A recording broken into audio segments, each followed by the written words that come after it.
잿빛 하늘이 거대한 저택의 창문을 무겁게 짓눌렀다.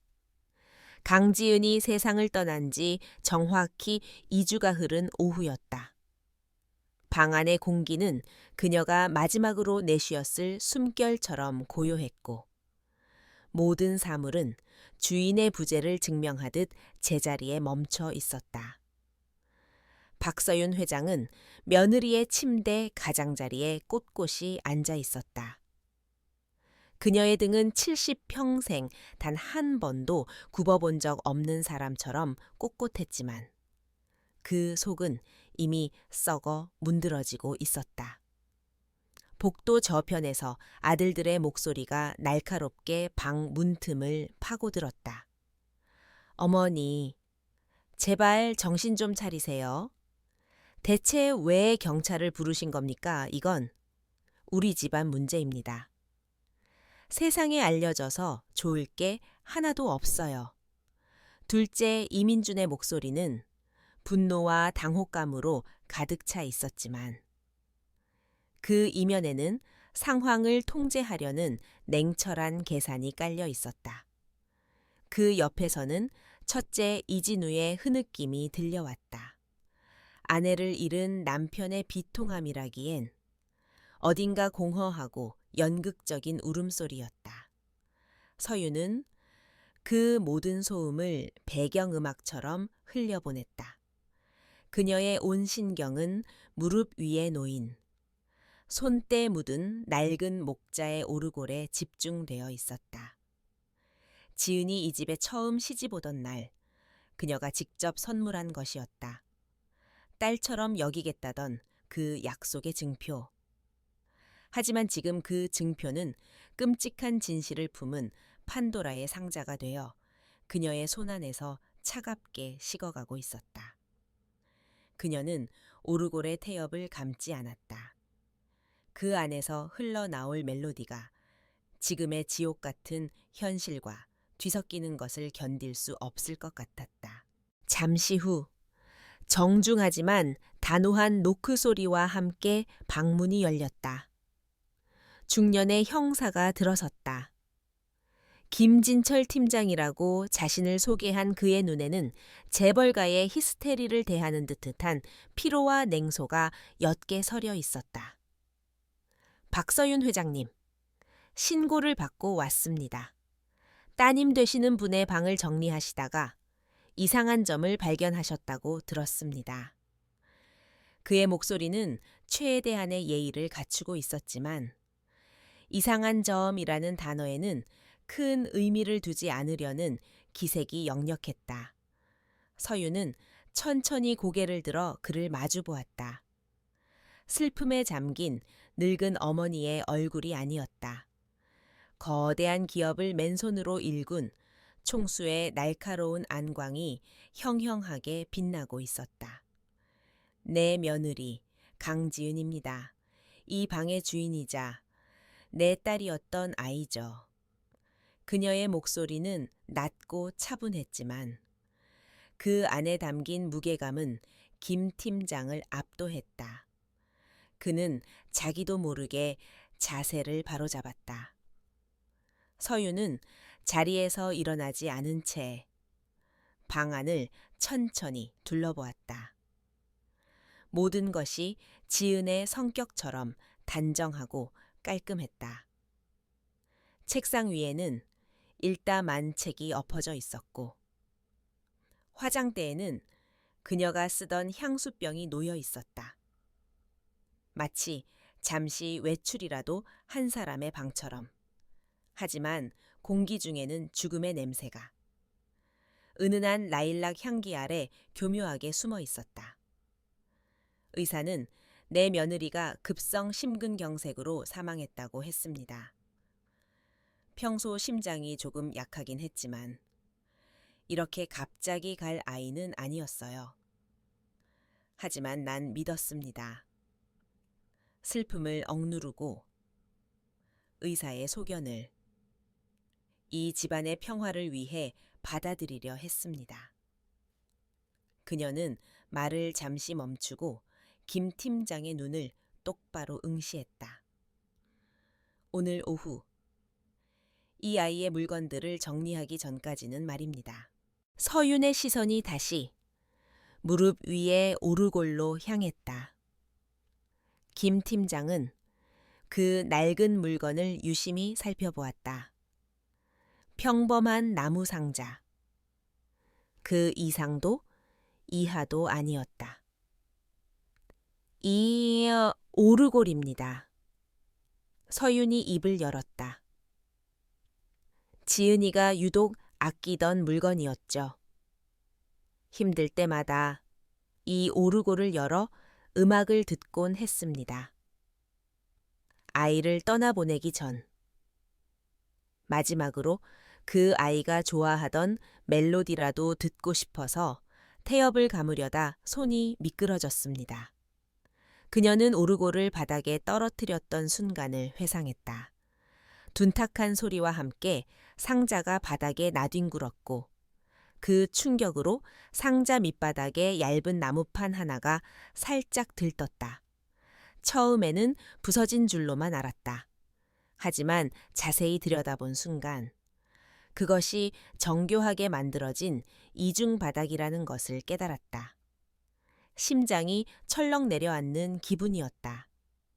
왜 며느리는 이런 비밀 공간을 만들어야만 했을까? 그녀는 떨리는 손으로 들뜬 판을 들어 올렸다. 그 안에는 반짝이는 보석이나 숨겨둔 비자금이 들어있지 않았다. 대신 작은 USB 메모리 하나와 곱게 접힌 쪽지 한 장이 들어있었다. 서윤은 김 팀장 앞에서 천천히, 아주 천천히 오르골의 비밀 공간을 다시 열어보였다. 김 팀장의 얼굴에서 냉소적인 표정이 사라지고 베테랑 형사의 날카로운 직감이 그 자리를 대신했다. 그는 조심스럽게 장갑을 낀 손으로 쪽지를 집어들고 펼채었다. 그 안에는 단정하지만 어딘가 다급함이 묻어나는 지은의 필체가 적혀 있었다. 어머니, 만약 이걸 읽고 계신다면 전 이제 없겠죠. 진실은 이 안에 있어요. 아무도 믿지 마세요. 특히 진우 씨를요.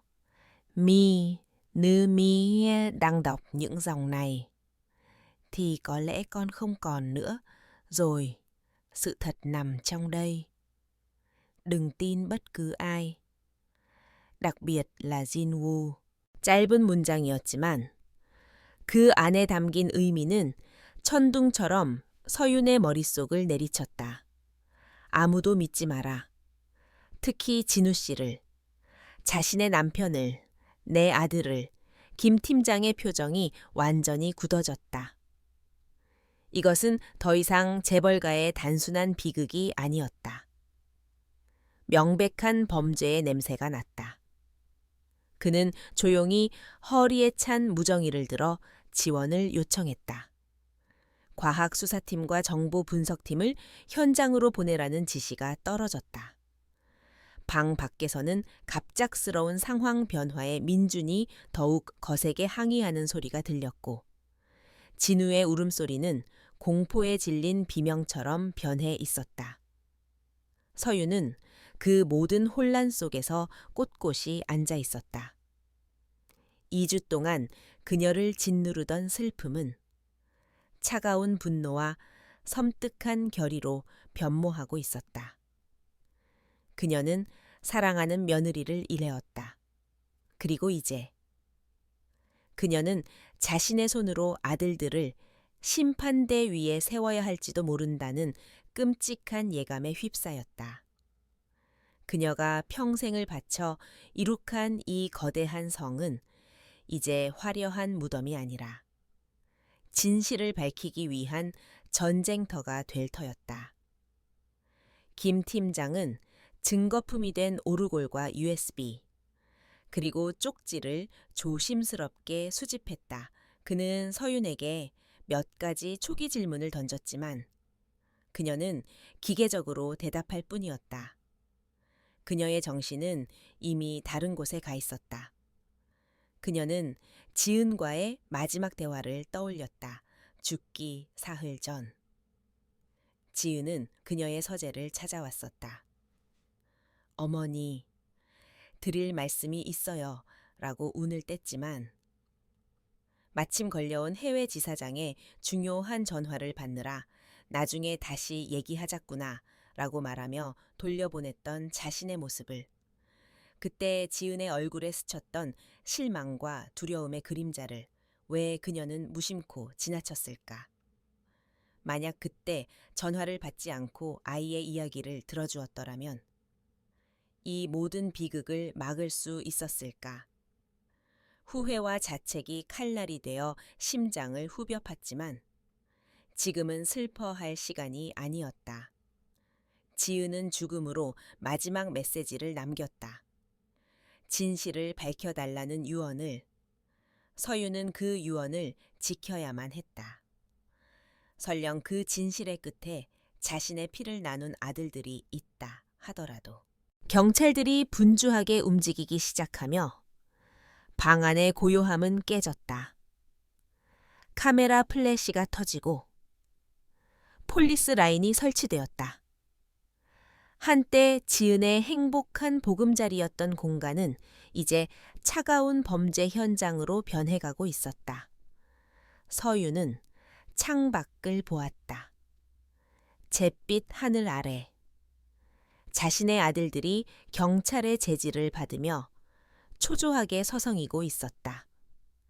한 명은 분노로, 다른 한 명은 공포로 일그러진 얼굴.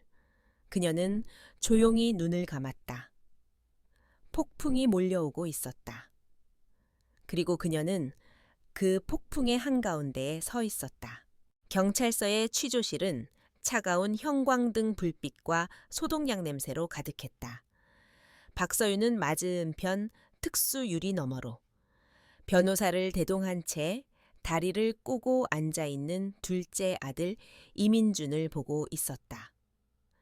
아들의 얼굴에는 슬픔이나 불안의 기색 대신 성가신 비즈니스를 처리하는 듯한 짜증과 오만함이 서려 있었다. 김진철 팀장은 서윤의 옆에 서서 디지털 녹음기에서 흘러나오는 소리에 집중하고 있었다. 전문가들이 밤새 작업하여 USB에서 복원해낸 첫 번째 음성 파일들이었다. 지지직거리는 잡음과 함께 익숙하지만 동시에 낯선 목소리들이 공간을 채우기 시작했다. 그것은 산산조각난 진실의 파편들이었다. 첫 번째 파일은 민준과 진우의 대화인 듯했다. 그러니까 장부에서 그 돈을 빼내려면 더 확실한 명분이 필요하다고. 강지은이 그걸 그냥 보고만 있을 것 같아. 민준의 목소리는 얼음장처럼 차가웠다. 제발, 민준아. 지은이가 알게 되면 우린 끝장이야. 걘 보통 여자가 아니라고. 진우의 목소리는 절박하게 애원하고 있었다. 그 다음 파일에서 서유는 숨을 멈췄다. 며느리 지은의 목소리였다. 하지만 그녀가 기억하던 상냥하고 부드러운 톤이 아니었다. 강철 심지를 품은 듯 단단하고 흔들림 없는 목소리였다. 이 돈 어디로 간 거죠?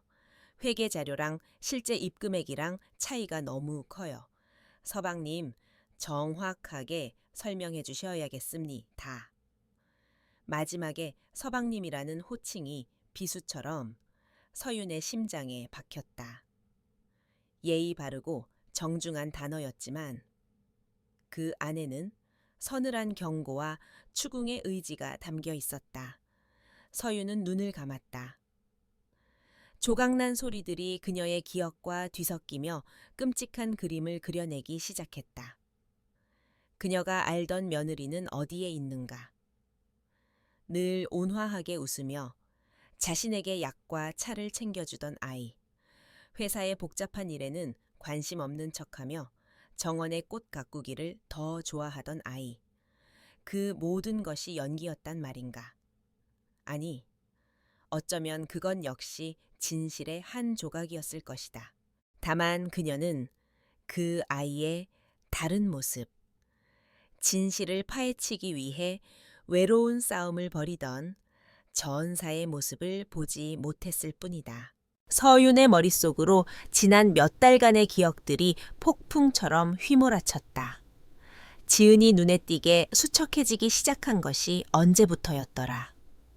저녁 식사 자리에서 건성으로 밥을 뜨면서도 창밖을 보며 깊은 생각에 잠겨 있던 모습. 어느 날 밤, 서재로 찾아와 어머니, 회사에 대해 드릴 말씀이 있어요 라고 어렵게 입을 뗐지만 중요한 계약을 앞두고 있던 서윤이 피곤하구나. 나중에 얘기하자며 무심하게 돌려 세웠던 바로 그날 밤. 지은의 눈에 스쳤던 깊은 실망감과 체념의 빛을 왜 그때는 알아채지 못했을까? 그녀는 며느리가 그저 집안일에 지쳤거나 남편과의 사소한 다툼으로 힘들어한다고만 생각했다.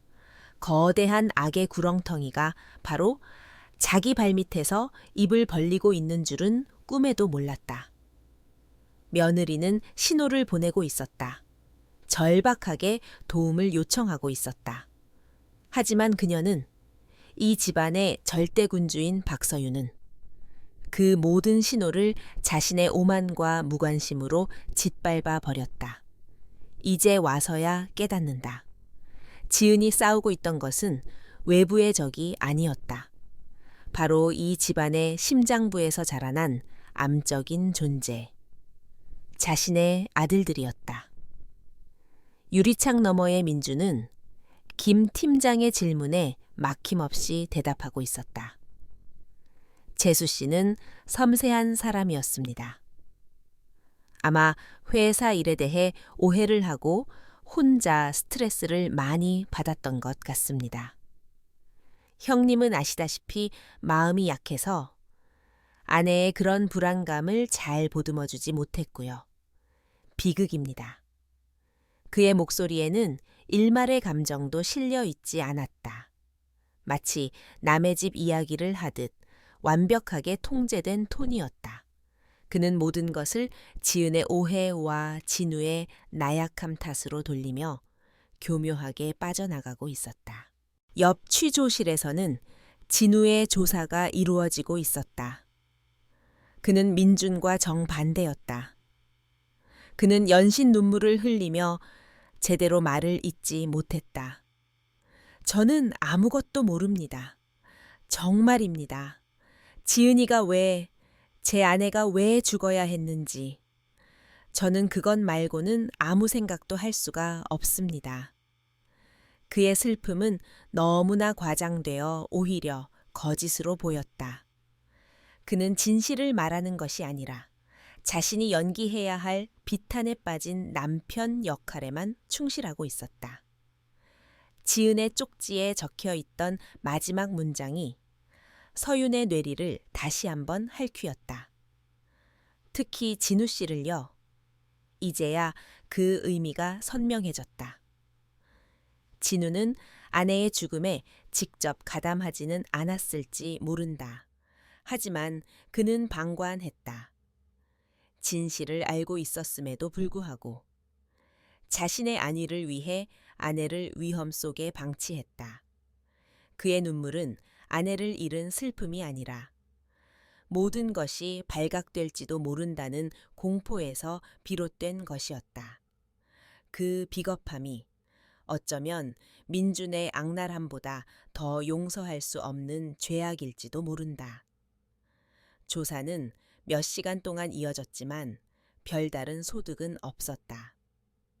민준은 노련한 변호사의 방어막 뒤에서 단 한 치의 틈도 보이지 않았고 진우는 무지와 슬픔이라는 방패 뒤에 숨어 횡설수설할 뿐이었다.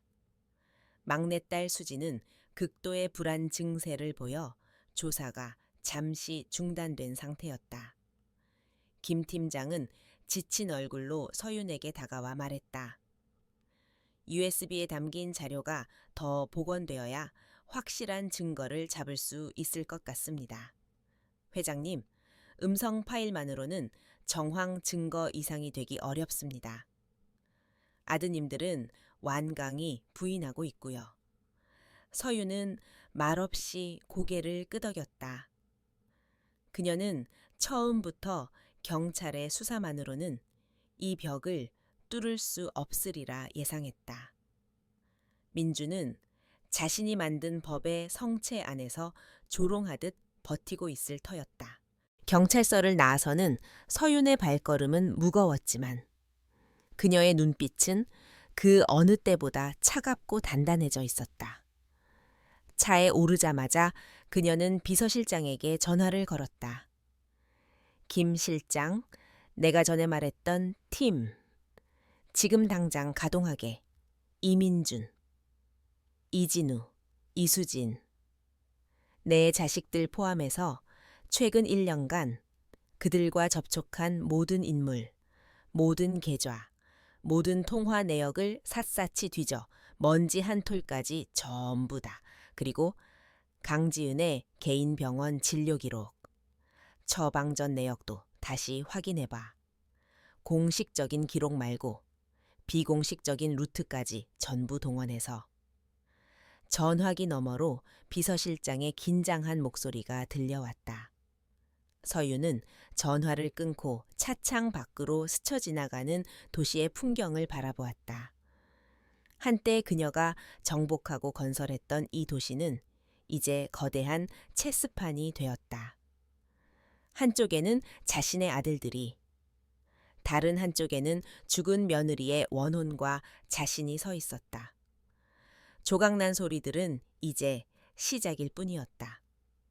그녀는 흩어진 파편들을 모두 끌어모아 진실이라는 이름의 검을 벼려내야 했다.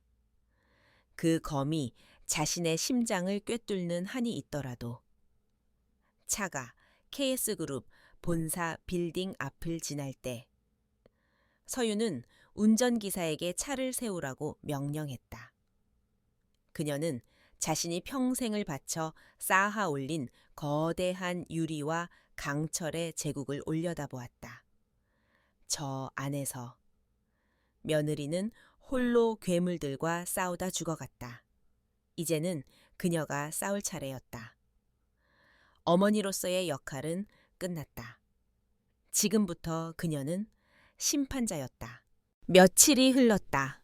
KS그룹이라는 거대한 방패막 덕분에 세상을 떠들썩하게 할 뻔했던 재벌가 며느리의 죽음에 대한 수사 소식은 언론의 수면 아래로 빠르게 가라앉았다.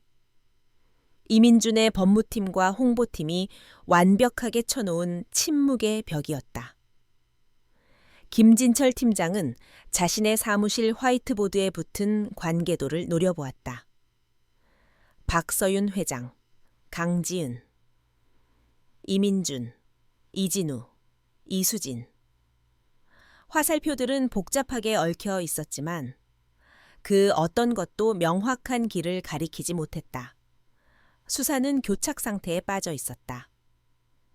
지은이 남긴 USB에서 추가로 복원된 파일들은 대부분 회사의 비자금 조성과 관련된 회계 장부들이었다. 이는 이민준을 횡령 및 배임 혐의로 기소할 수는 있어도 살인 혐의를 입증하기에는 턱없이 부족했다. 결정적인 증인, 즉 내부 고발자가 필요했다. 하지만 KS그룹의 직원들은 약속이라도 한 듯 입을 굳게 닫았다.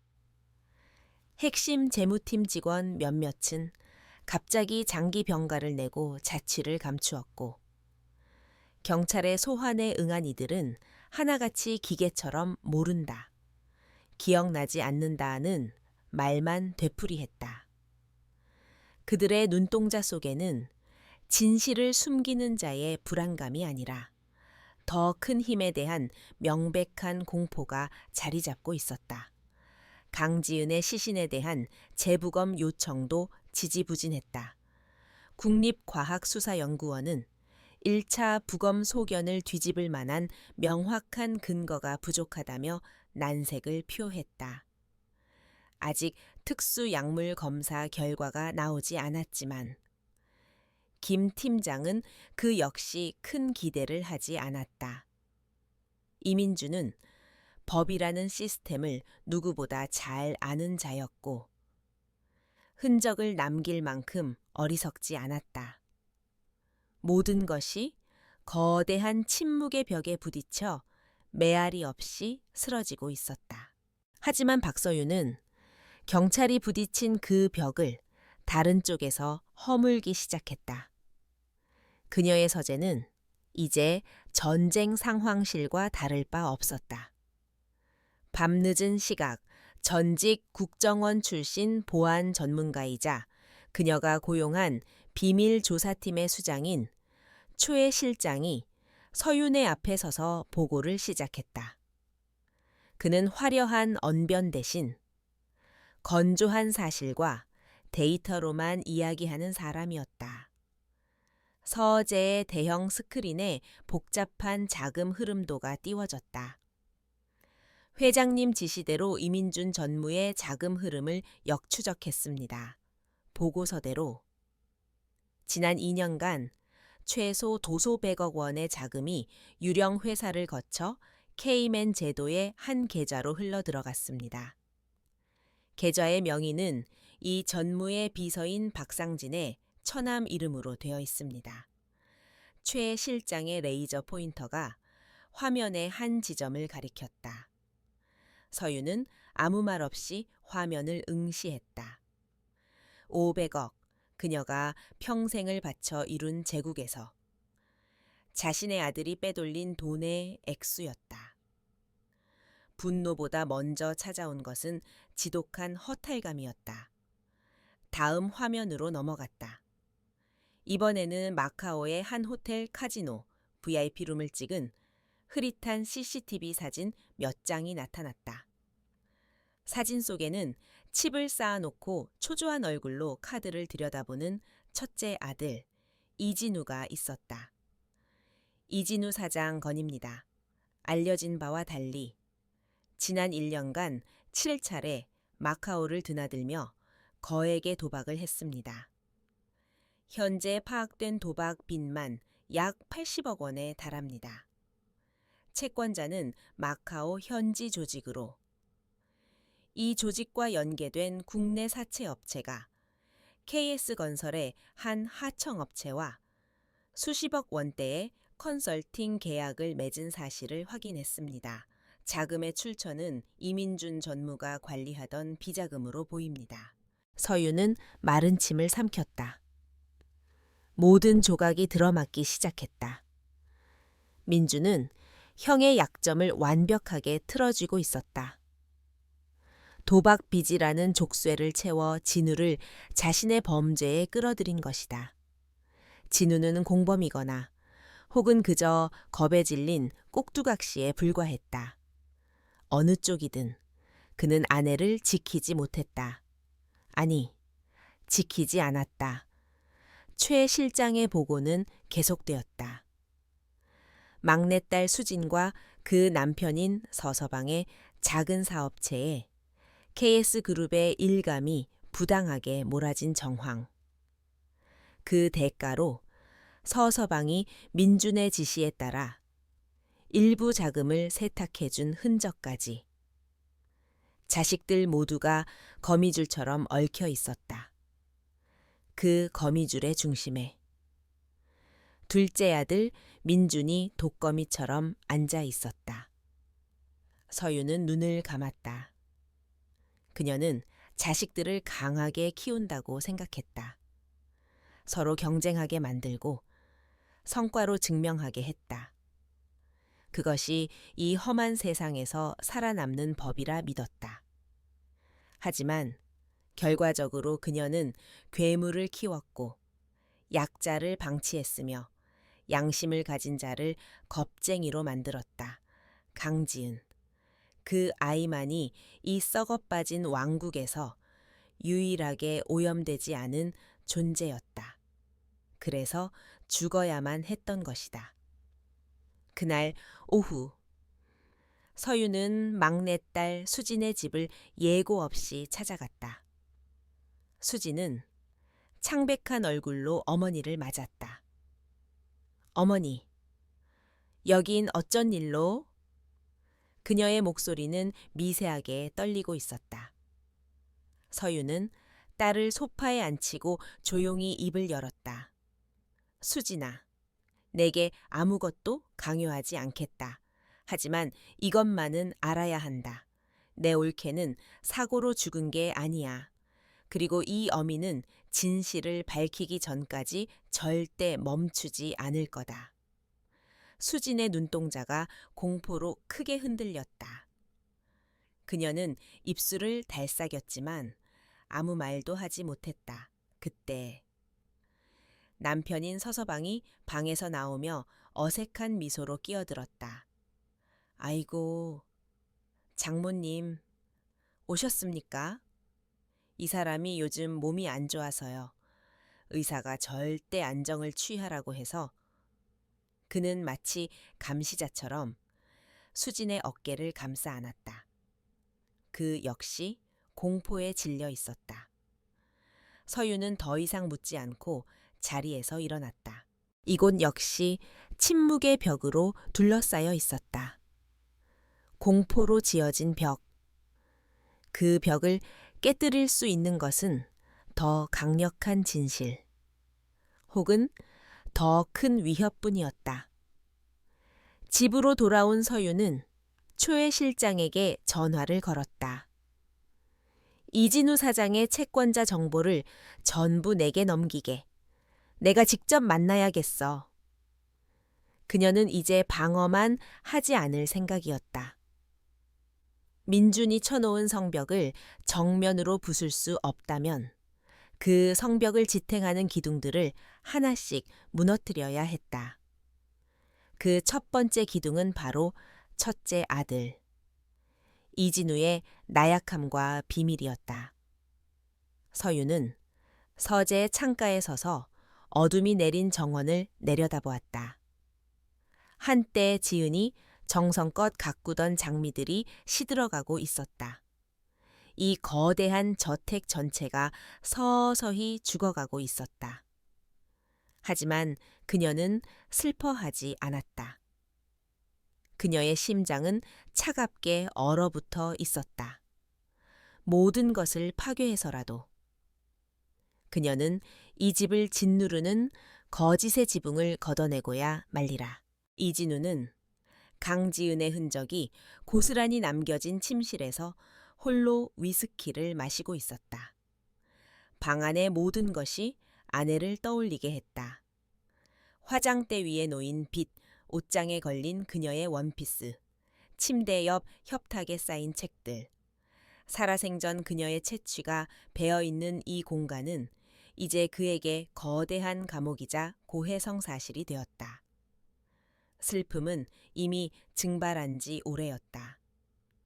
그 자리를 채운 것은 뼈를 깎는 듯했한 죄책감과 모든 것이 발각될지도 모른다는 지독한 공포였다. 그는 괴물 같은 동생과 강철 같은 어머니 사이에서 한평생을 옥두각시처럼 살아왔다. 지은은 그런 그의 삶에 내려온 유일한 빛이었다. 그녀는 그의 나약함을 경멸하는 대신 보듬어 주었고 그의 그림자 속에 숨은 작은 가능성을 믿어주었다. 하지만 그는 그 빛을 자신의 손으로 꺼버렸다. 아니, 꺼져가는 것을 알면서도 그저 방치했다. 그의 나약함이 그녀를 죽음으로 내몬 것이다. 술 기운이 오르자. 기억의 편린들이 그의 의지와 상관없이 떠오르기 시작했다. 모든 것의 시작은 1년 전.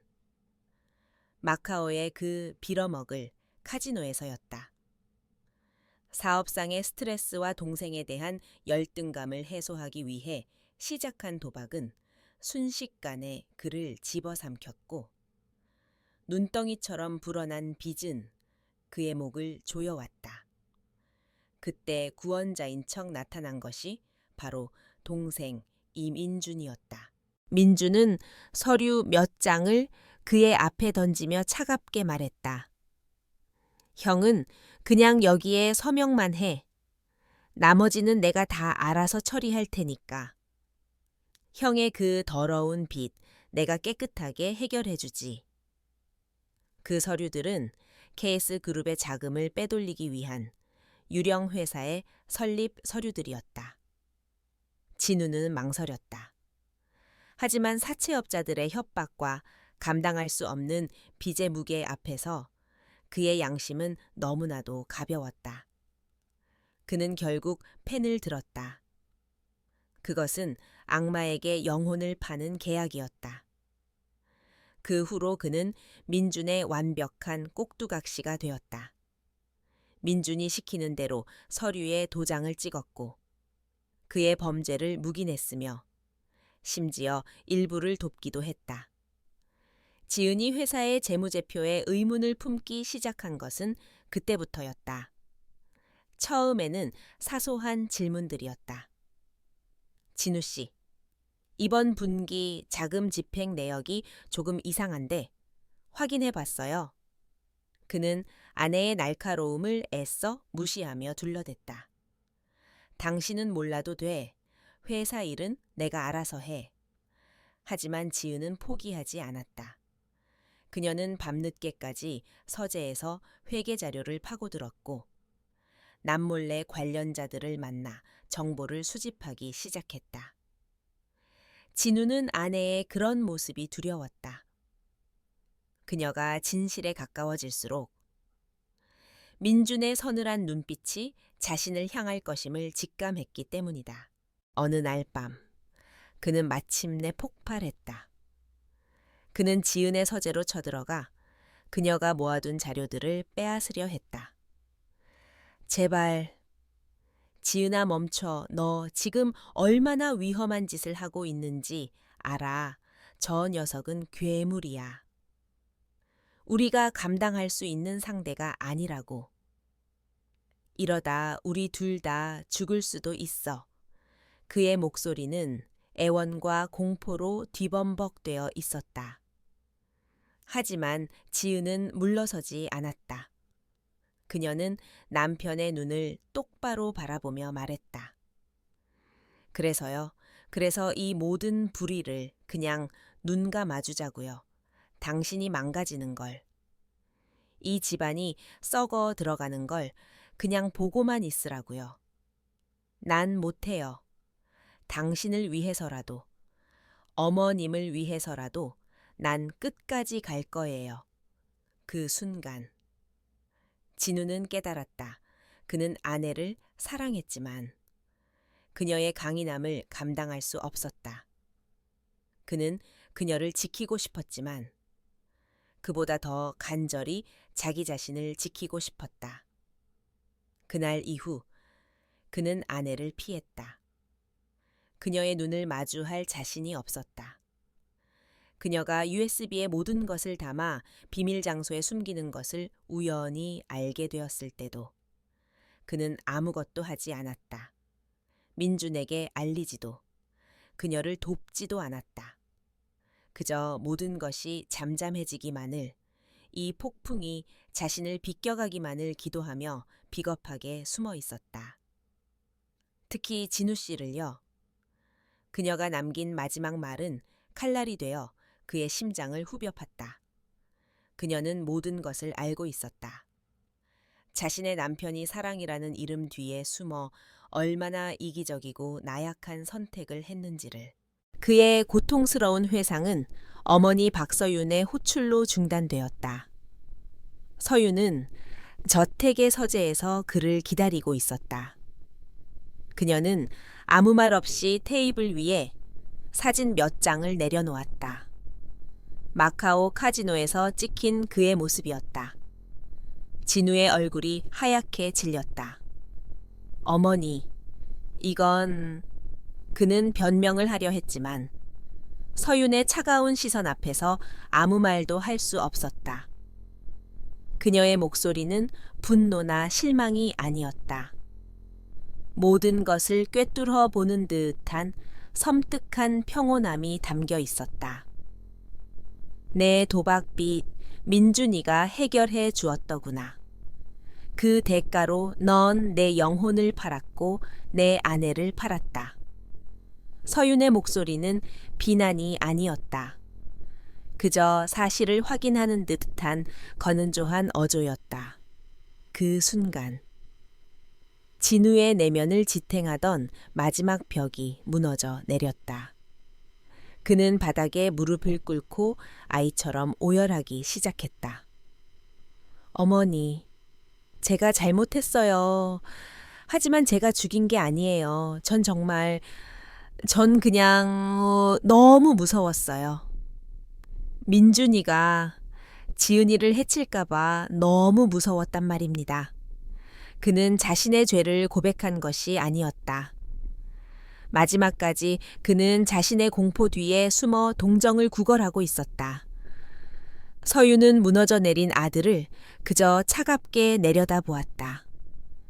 그녀의 눈에는 연민의 빛이 단 한 점도 없었다.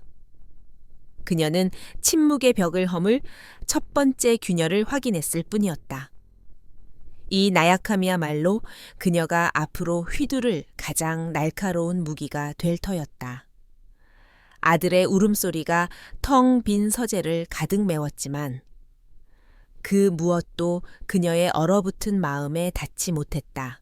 이민주는 도시의 스카이라인이 발치에 펼쳐지는 KS그룹 본사 다십층 자신의 집무실에서 만족스러운 미소를 지으며 보고서를 넘기고 있었다.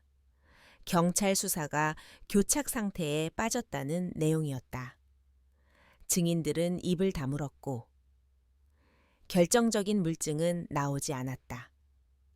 그는 이 모든 상황을 체스 게임처럼 즐기고 있었다. 늙은 여왕인 어머니가 일으킨 반란, 그리고 그 반란을 진압하는 유능한 왕세자의 역할극. 그는 이 게임의 승자가 자신이라는 것을 단 한순간도 의심하지 않았다. 그에게 강지은의 죽음은 비극이나 죄악이 아니었다. 그것은 목표 달성을 위한 과정에서 발생한 불가피한 사업적 결정에 불과했다. 형수 강지은은 순진한 이상주의자였다.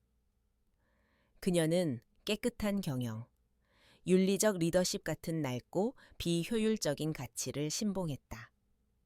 바로 어머니 박서윤 회장이 평생 입에 달고 살았던 말들이었다. 민주는 그런 가치를 경멸했다. 정글 같은 비즈니스 세계에서 도덕은 패배자들이나 찾는 자기 위안일 뿐이었다.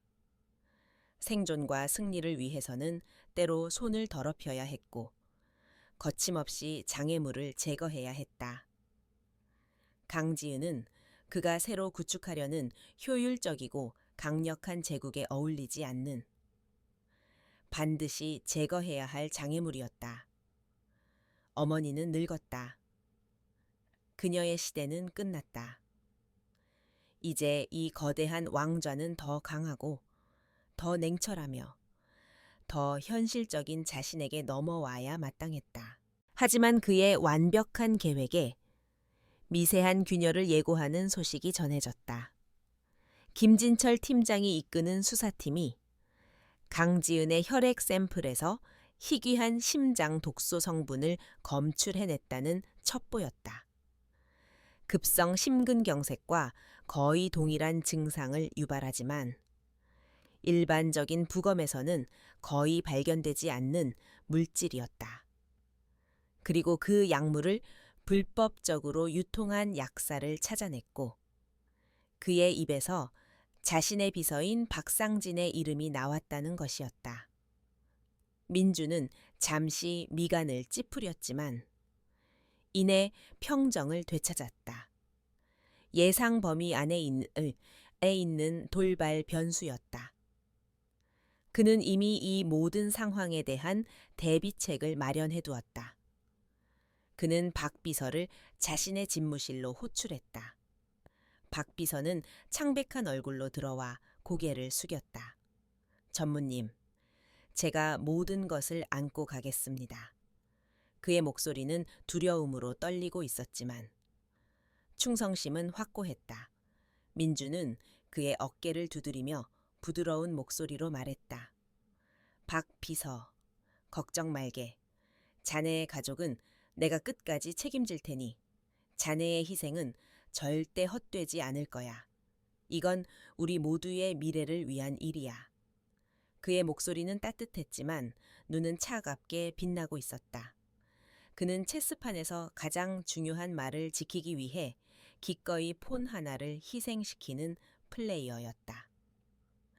박상진이라는 폰은 자신의 역할을 충실히 수행하고 퇴장할 것이었다. 모든 책임은 비서의 독단적인 과잉 충성으로 귀결될 터였다. 그날 저녁, 박서윤 회장과의 저녁 식사 자리가 마련되었다. 저택의 거대한 다이닝룸에는 두 사람 외에 아무도 없었다. 길고 흰 테이블보가 깔린 식탁 위로 은식기가 차가운 빛을 발했다. 음식은 정성껏 차려졌지만 두 사람 다 거의 손을 대지 않았다. 공기 중에는 팽팽한 긴장감이 감돌았다. 서윤이 먼저 침묵을 깼다. 요즘 회사 일은 어떠냐? M&A건은 잘 진행되고 있고 그녀의 목소리는 평소와 다름없는 비즈니스적인 톤이었다. 민준 역시 아들로서가 아닌 회사의 경영자로서 대답했다. 네, 어머님, 순조롭게 진행 중입니다. 다만 일부 이사들의 반대가 걸림돌이 되고 있습니다. 너무 구시대적인 사고방식에 갇혀 있어요. 그의 말에는 은근한 가시가 돋쳐 있었다. 구시대적인 사고방식이라. 서윤은 와인잔을 들어 올리며 나직이 말했다. 나는 그것을 원칙과 도덕이라고 부른단다. 기업이 단단하게 서려면 이익보다 더 중요한 가치를 지켜야 하는 법이지. 리더는 명석한 두뇌뿐만 아니라 강한 윤리 의식을 가져야 해. 그것은 선전포고였다. 민주는 피식 웃으며 나이프를 들었다. 윤리로는 전쟁에서 이길 수 없습니다. 어머니, 승리를 가져오는 것은 힘입니다. 때로는 대의를 위해 사소한 장애물을 제거하는 결단력도 필요하죠. 그의 눈빛은 당신이 사랑하던 며느리처럼 말입니까? 라고 말하고 있었다. 대화는 내내 그런 식이었다. 그들은 회사의 미래와 경영 철학을 논했지만 그 이면에서는 서로의 의중을 떠보고 허를 찌르는 치열한 심리전이 벌어지고 있었다. 서윤은 아들의 죄의식을 자극해 작은 빈틈이라도 찾아내려 했고 민주는 어머니의 감상적인 도덕관을 조롱하며 자신은 결코 무너지지 않을 것임을 과시했다. 그는 한순간도 흔들리지 않았다. 죄책감, 후회, 그에게는 존재하지 않는 감정이었다.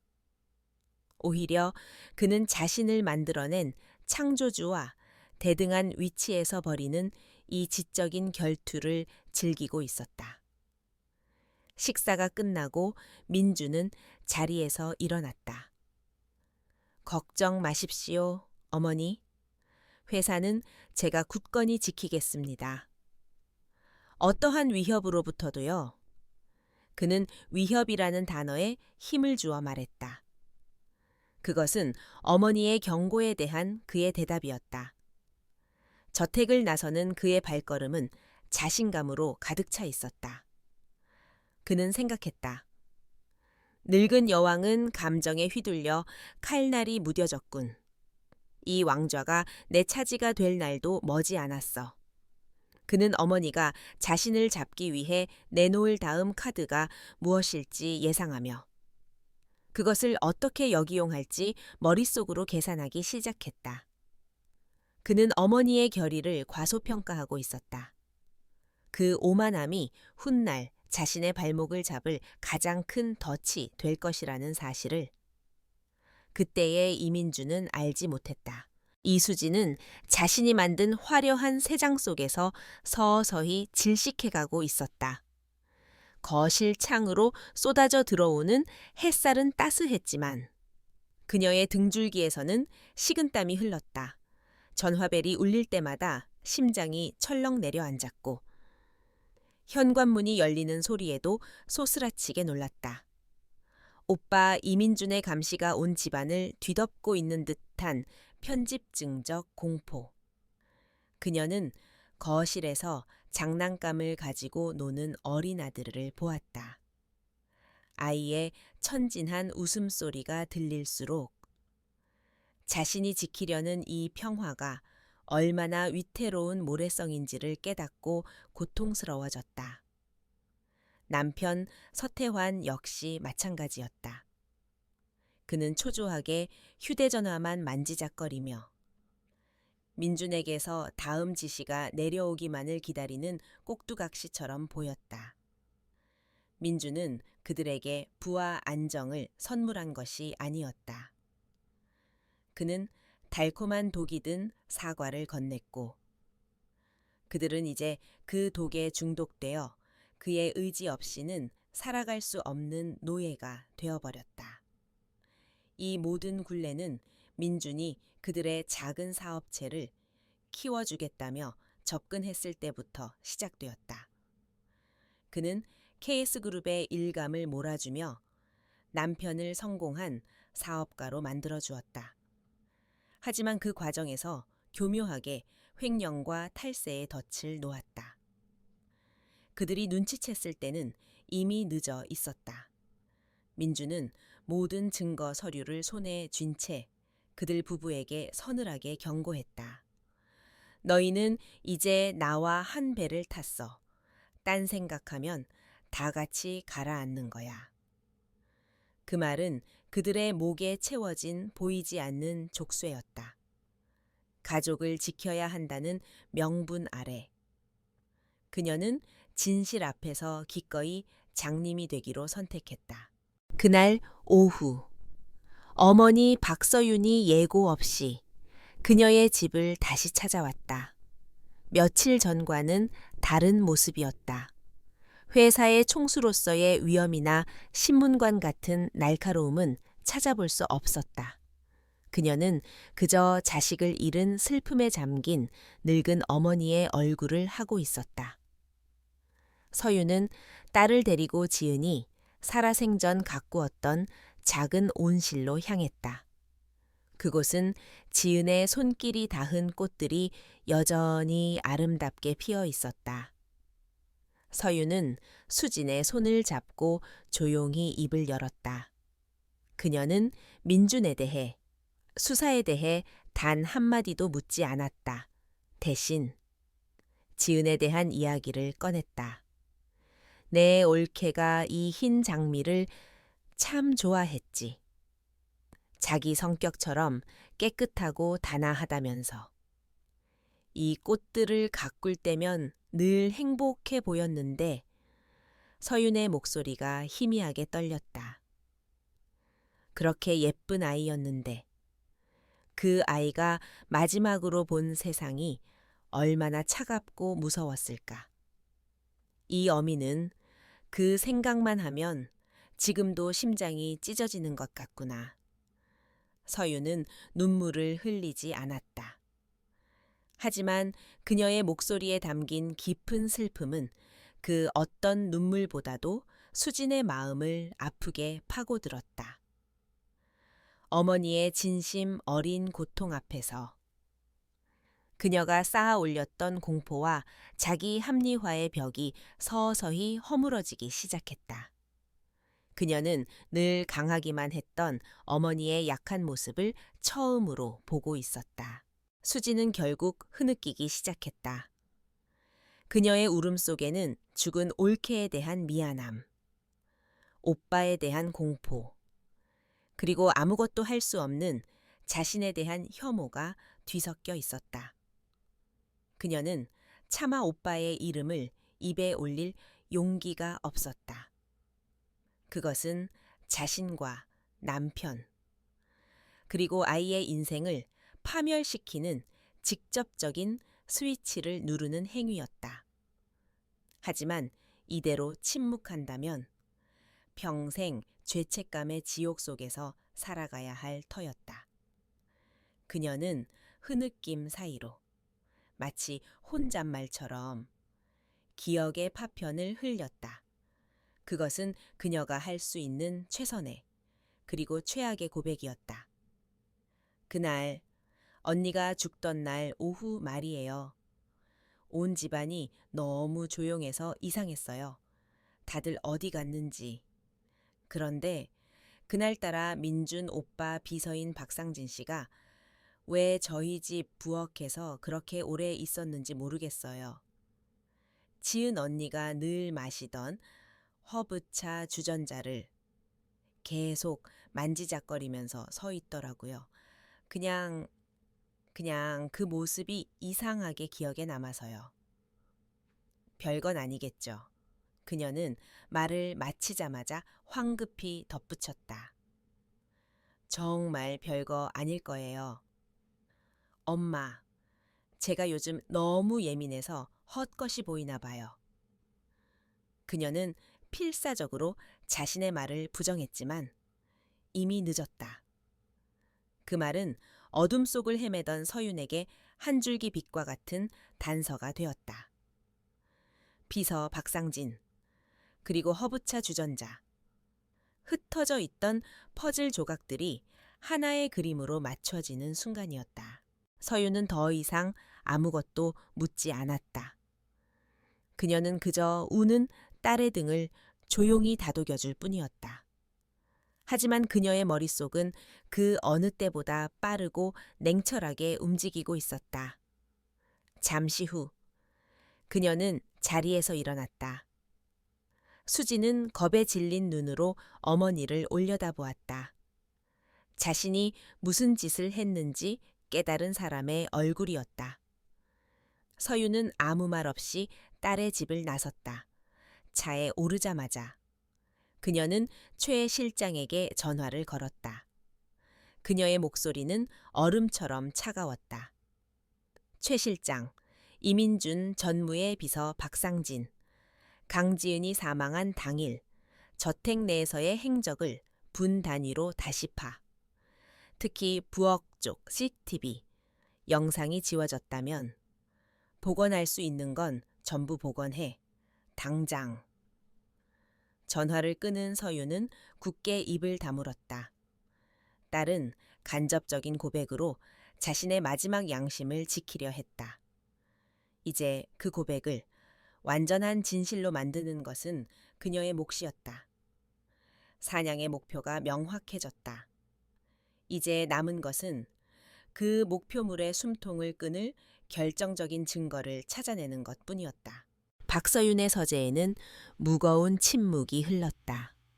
그녀는 최 실장이 복원해낸 부엌 CCTV 영상을 숨죽인 채 지켜보고 있었다. 지워졌던 디지털 기록은 불완전한 유령처럼 화면 위에서 깜박였다.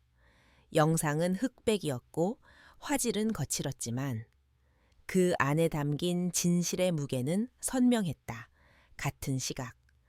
김진철 팀장은 국립과학수사연구원에서 막 도착한 최종 독극물 검사 보고서를 읽고 있었다. 강지은의 혈액과 조직 샘플에서 검출된 희귀 심장 독소, 아코니틴, 투구꽃에서 추출하는 맹독성 물질로 소량만으로도 심장마비와 동일한 증상을 유발하며 체내에서 빠르게 분해되어 검출이 극히 어려운 약물이었다. 경찰의 과학적 증거와 서윤의 사적인 조사가 마침내 하나의 지점에서 만나 끔찍한 진실의 전체 모습을 드러내고 있었다. 그리고 그 진실은 운명의 그날 오후로 거슬러 올라갔다. 그날 강지은은 자신의 싸움이 막바지에 이르렀음을 직감하고 있었다. 그녀는 이민준의 비자금 내역이 담긴 마지막 증거 자료를 USB에 모두 옮겨 담았다. 이제 이 모든 것을 시어머니인 박서윤 회장에게 넘기고 그의 비리를 세상에 알리는 일만 남았다. 그녀는 마지막으로 남편인 이진우에게 기회를 주기로 결심했다. 그녀는 서재에 있는 진우를 찾아가 USB를 보여주며 간절하게 설득했다. 진우 씨, 이게 마지막 기회예요. 지금이라도 저와 함께 어머님께 가서 모든 걸 바로잡아요. 우리가 먼저 사실을 밝히면 당신은 용서받을 수 있어요. 하지만 진우는 공포에 질려 뒷걸음질 쳤다. 그는 아내의 손을 뿌리치며 절규했다. 미쳤어, 민준이가 알면 우리 둘 다 죽어. 제발, 제발 그냥 덮어. 내가 다 빌 테니 제발 멈춰줘. 그 순간 지은은 남편에 대한 마지막 희망을 버렸다. 그녀는 혼자서 이 싸움을 끝내야 한다는 것을 깨달았다. 마음을 진정시키기 위해. 그녀는 평소처럼 허브차를 끓이기로 했다. 저녁 식사 후 어머님께 모든 것을 말씀드리기 전까지 평정심을 유지해야 했다. 바로 그 시각, 이민주는 형의 비정상적인 공포를 통해 강지은이 마침내 움직이려 한다는 것을 눈치챘다. 더 이상 시간을 끌 수 없었다. 그는 비서 박상진에게 마지막 지시를 내렸다. 박상진은 지시대로 저택의 부엌으로 잠입했다. 복원된 CCTV 영상 속에서 그는 초조하게 주위를 두리번거리다 품 안에서 작은 유리병을 꺼내 들었다. 그리고 가스레인지 위에서 끓고 있던 허브차 주전자의 그 내용물을 전부 쏟아부었다. 그것이 바로 아코니틴이었다. 이민준의 원래 계획은 며칠에 걸쳐 소량의 독을 차에 타서 지은이 마치 지병인 심장병으로 자연사한 것처럼 위장하는 것이었다. 하지만 지은이 예상보다 빨리 움직이자 그는 계획을 수정해야만 했다. 그는 증거가 담긴 USB를 직접 회수하기로 마음먹었다. 그는 저택의 중앙 홀, 거대한 계단 앞에서 지은과 마주쳤다. 겁에 질린 진우가 조금 떨어진 곳에서 그들을 지켜보고 있었다. USB, 어디 있어? 민준의 목소리는 위협적으로 낮게 깔렸다. 지은은 물러서지 않고 그를 쏘아보았다. 당신은 끝났어. 서방님, 오늘 저녁 어머님께 전부 말씀드릴 거야. 그 말에 민준의 눈빛이 차갑게 변했다. 어리석긴. 그는 지은의 핸드백을 거칠게 빼앗으려 했다. 지은은 필사적으로 저항했다. 두 사람의 몸싸움은 거대한 계단 꼭대기에서 벌어졌다. 민준이 그녀의 팔을 뿌리치는 순간 균형을 잃은 지은의 몸이 허공으로 기울었다. 짧은 비명과 함께 그녀의 몸은 깃털처럼 가볍게 계단 아래로 추락했다. 쿵 하는 둔탁한 소리와 함께 모든 것이 멈췄다. 진우는 그 자리에 얼어붙었고 민주는 잠시 멈칫했지만 이내 냉정을 되찾았다.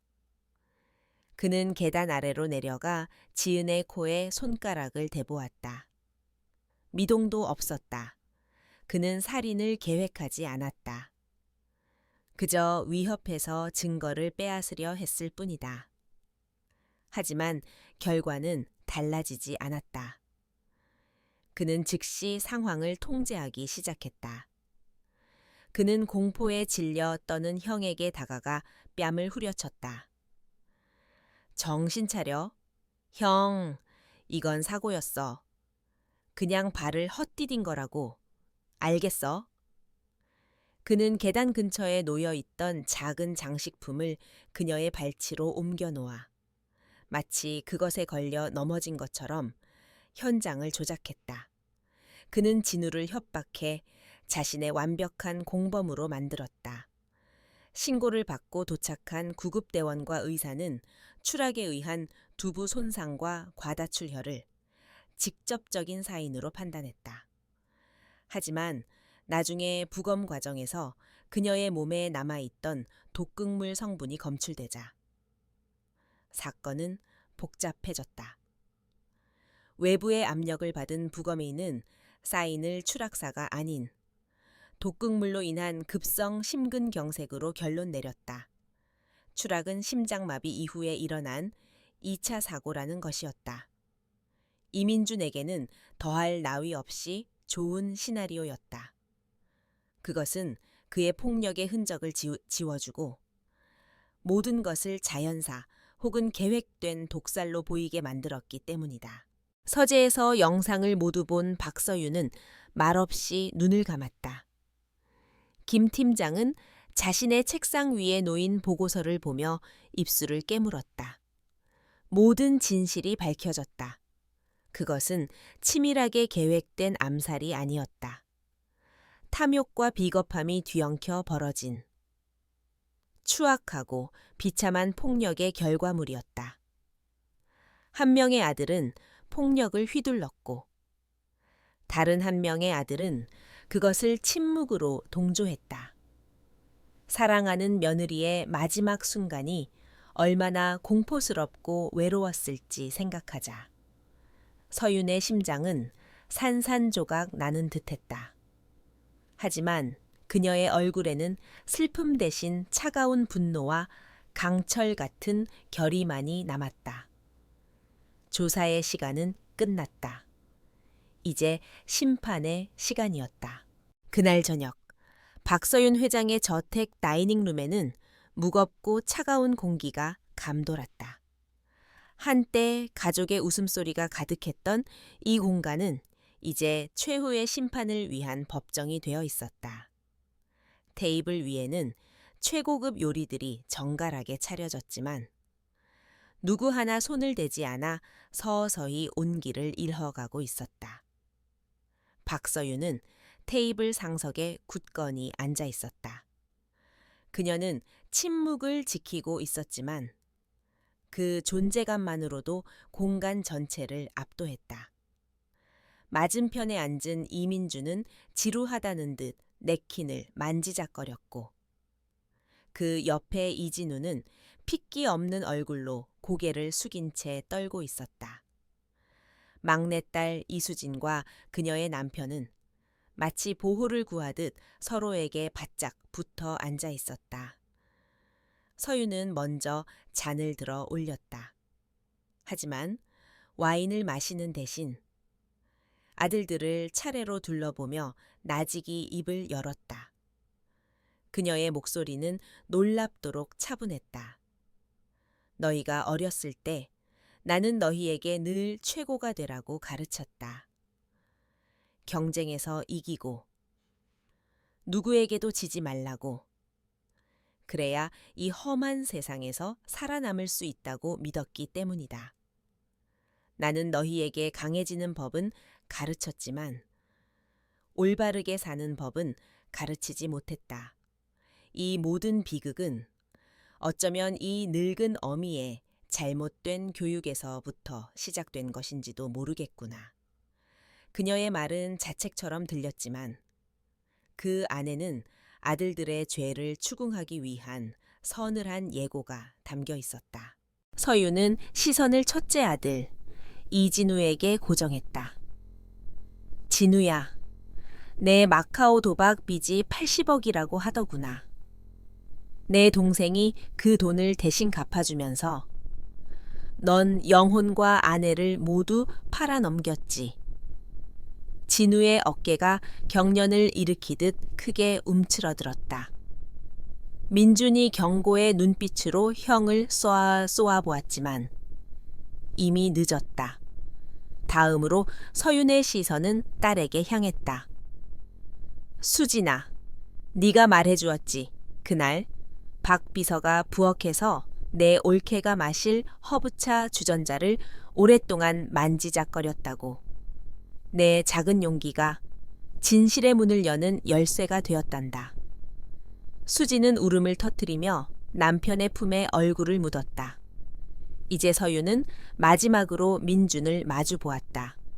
그녀는 아무 말 없이 손짓했다.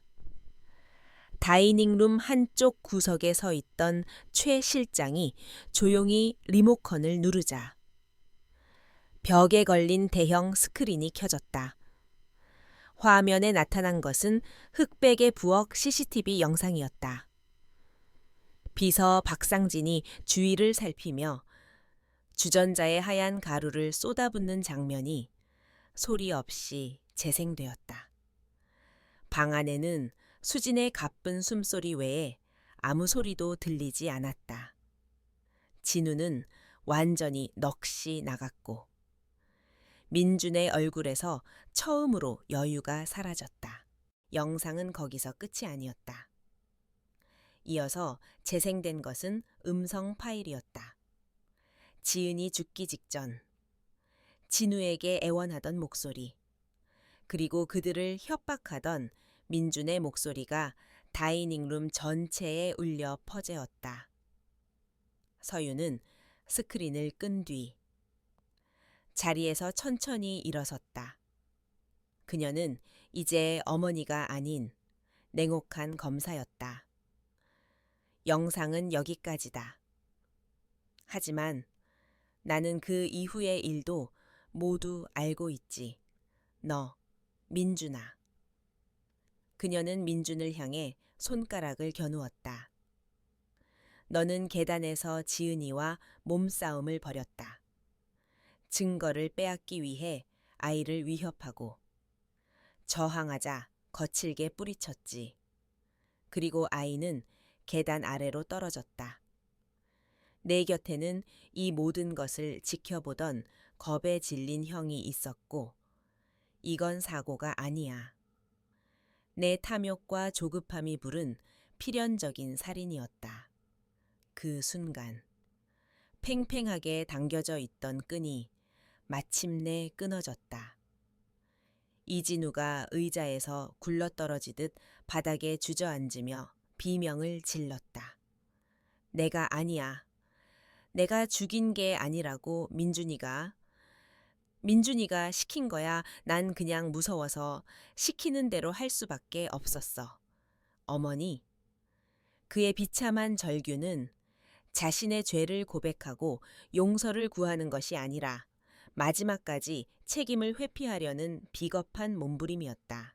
모든 것이 폭로된 순간에도 이민주는 무너지지 않았다. 그는 벌떡 일어나 의자를 뒤로 넘어뜨렸다. 그의 눈은 증오와 광기로 번뜩였다. 그는 어머니를 향해 소리쳤다. 그래서요. 그래서 어쩌시겠다는 겁니까? 이 썩어빠진 늙은 왕국을 지키려면 누군가는 손을 더럽혀야 하는 겁니다. 평생 깨끗한 척, 고고한 척만 해온 어머니가 뭘 아십니까? 결국 이 모든 걸 만든 건 어머니 당신이야. 그의 추악한 외침이 절정에 달했을 때 다이닝룸의 문이 활짝 열렸다. 김진철 팀장을 필두로 여러 명의 형사들이 들이닥쳤다. 그들은 서윤의 신호를 기다리고 있었다.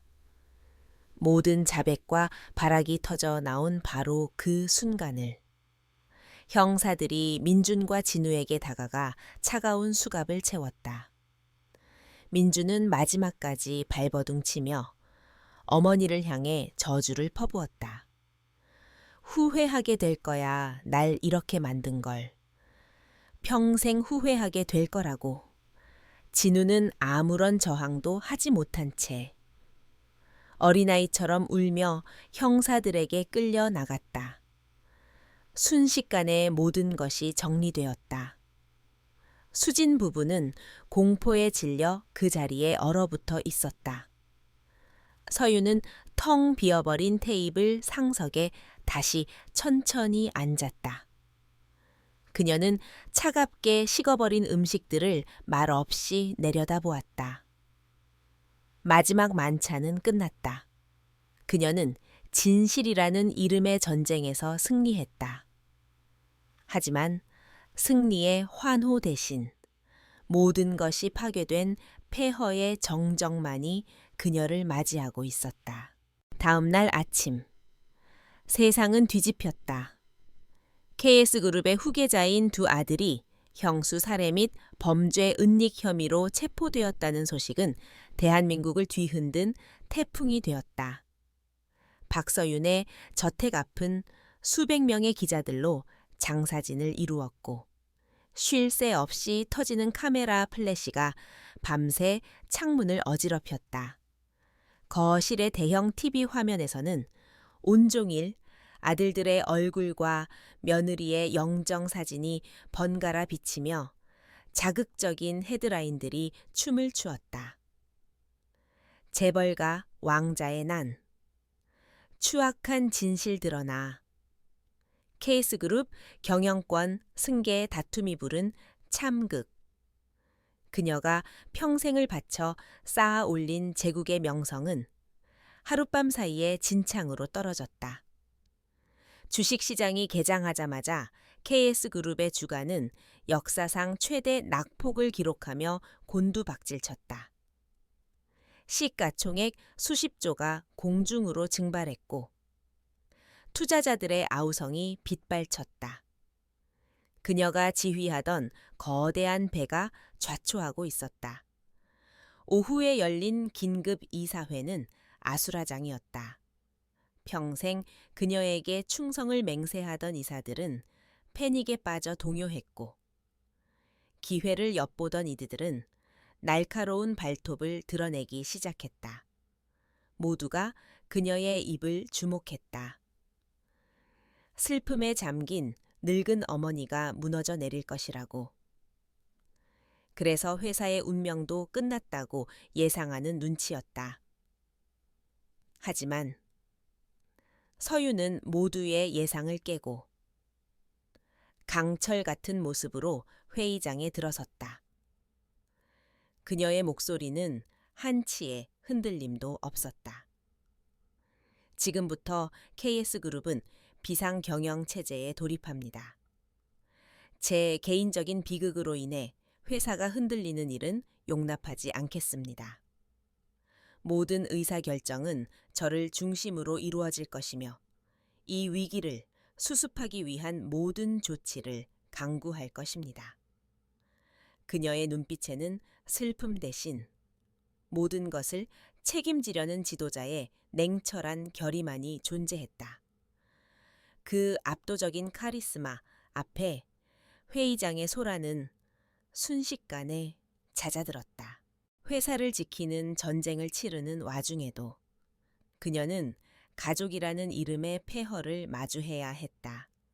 딸 수진이 남편과 함께 찾아와 무릎을 꿇고 울며 용서를 빌었다. 엄마, 잘못했어요. 오빠들이 어떻게 되는 거예요? 제발 엄마가 좀 어떻게 해주세요. 하지만 서윤의 마음은 이미 굳게 닫혀 있었다. 그녀는 차가운 눈으로 딸을 내려다보며 말했다. 일어나거라.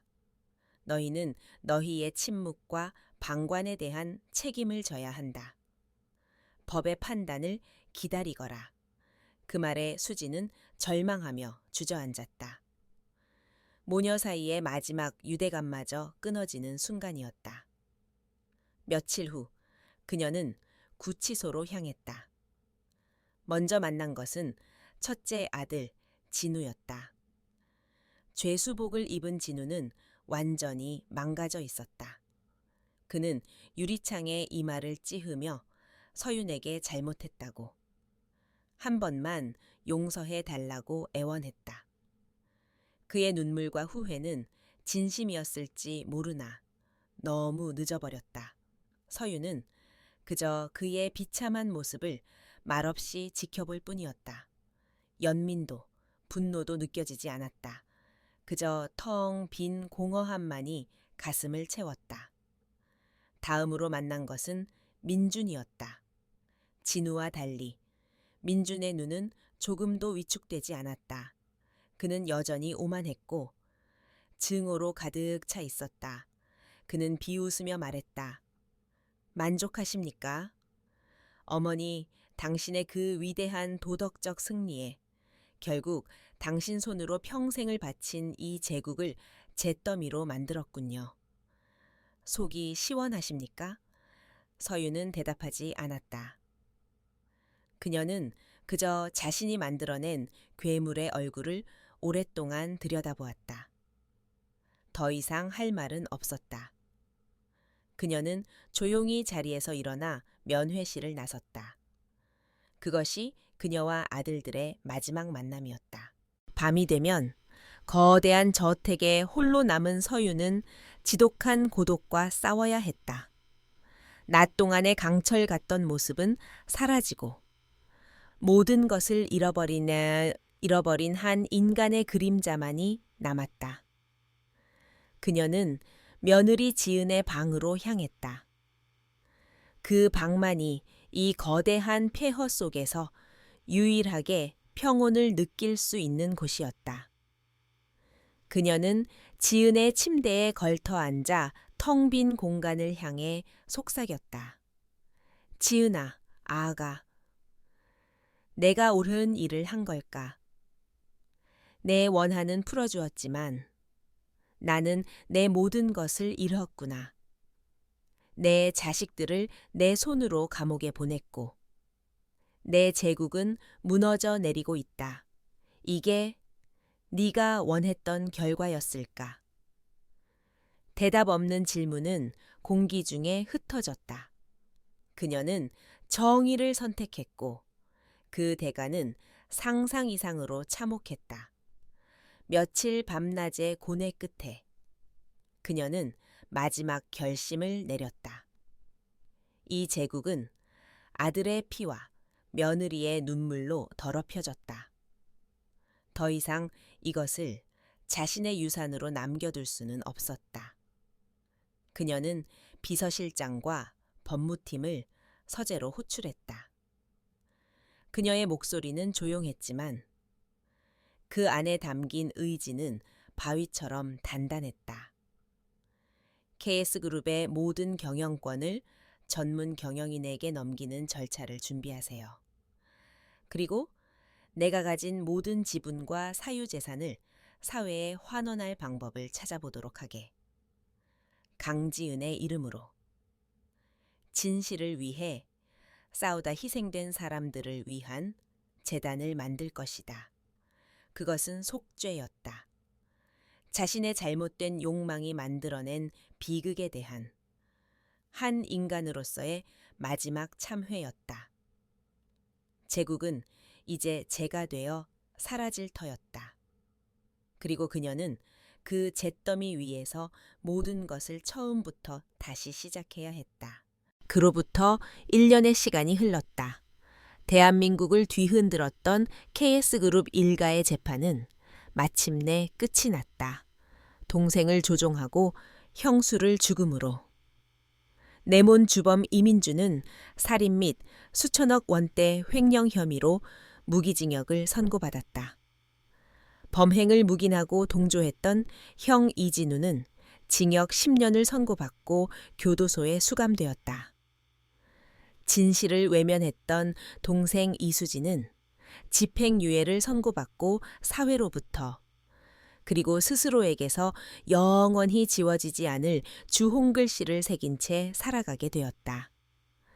박서윤은 이 모든 소식을 KS그룹의 총수 집무실이 아닌 자신이 세운 강지은 재단의 작은 사무실에서 담담하게 들었다.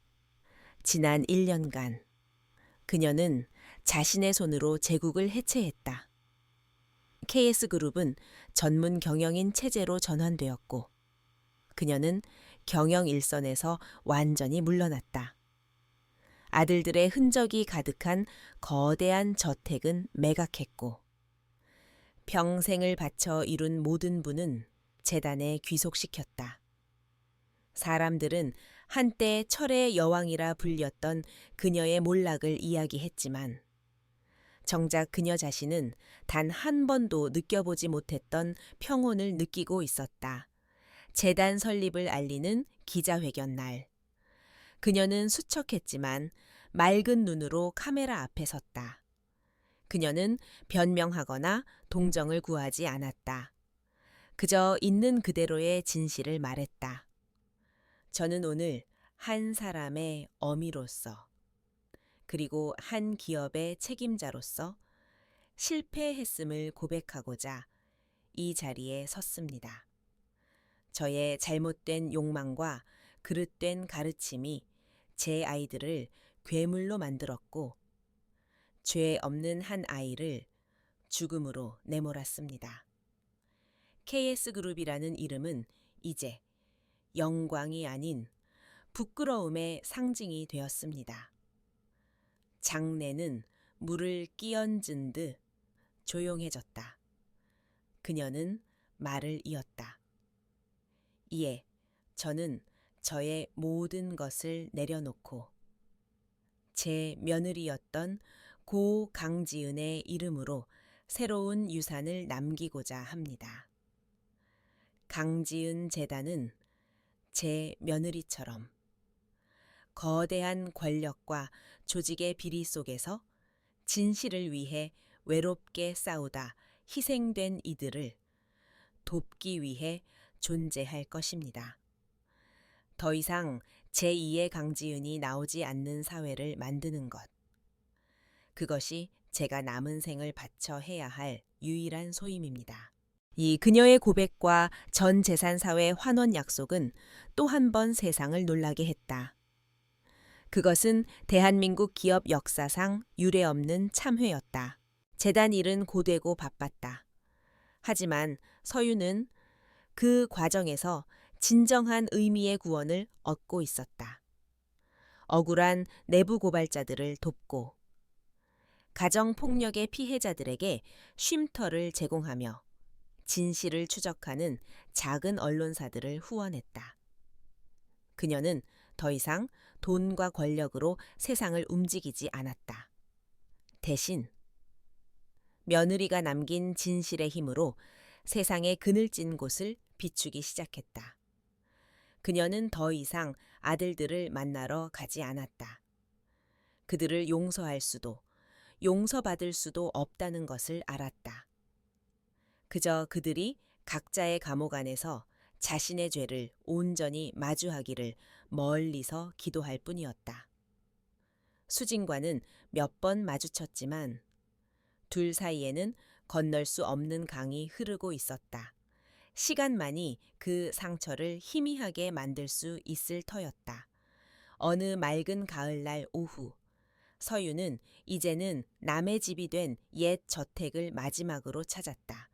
새로운 주인은 그녀의 사정을 듣고 조용히 집 안을 둘러볼 시간을 내주었다. 모든 가구가 빠져나간 집은 낯설고 공허했다. 그녀는 천천히 계단을 올라 모든 비극이 시작되었던 며느리의 방으로 향했다. 방 역시 텅 비어 있었다. 하지만 서윤의 눈에는 햇살 좋은 창가에 앉아 책을 읽던 지은의 모습. 그녀의 온화한 미소가 선명하게 보이는 듯했다. 그녀는 모든 것을 잃었다. 남편이 남긴 회사, 목숨처럼 여겼던 자식들, 평생을 바친 부와 명예까지. 세상의 잣대로 보면 그녀는 완벽한 패배자였다. 하지만 텅 빈 방 한가운데 서 있는 그녀의 마음은 이상하리만치 고요했다. 지은을 위한 정의는 실현되었다. 그리고 그 과정에서 그녀는 자신을 얽매고 있던 모든 거짓과 허영으로부터 자유로워졌다. 그녀의 손에는 낡은 목자의 오르골이 들려 있었다. 모든 진실의 시작이었던 바로 그 유품. 그녀는 태엽을 감지 않았다. 더 이상 슬픈 멜로디는 필요 없었다. 그녀는 그저 오르골의 차가운 감촉을 느끼며 지은의 용기와 희생을 가슴에 새겼다. 이제 그녀는 여왕도, 어머니도, 피해자도 아니었다. 그녀는 그저 강지은의 유산을 지키는 충실한 관리인이었다. 해가 저물고 있었다. 서쪽 하늘이 붉게 물들며 텅 빈 방 안으로 긴 그림자를 드리웠다. 서유는 오랫동안 그 자리에 서서 마지막 햇살이 사라지는 것을 지켜보았다. 그리고 마침내 그녀는 조용히 돌아섰다. 그녀는 더 이상 뒤를 돌아보지 않았다. 방을 나오고 저택을 나오고 자신의 과거로부터 걸어 나왔다. 문 밖에는 새로운 길이, 속죄와 헌신으로 이루어진 그녀의 마지막 길이 고요하게 펼쳐져 있었다.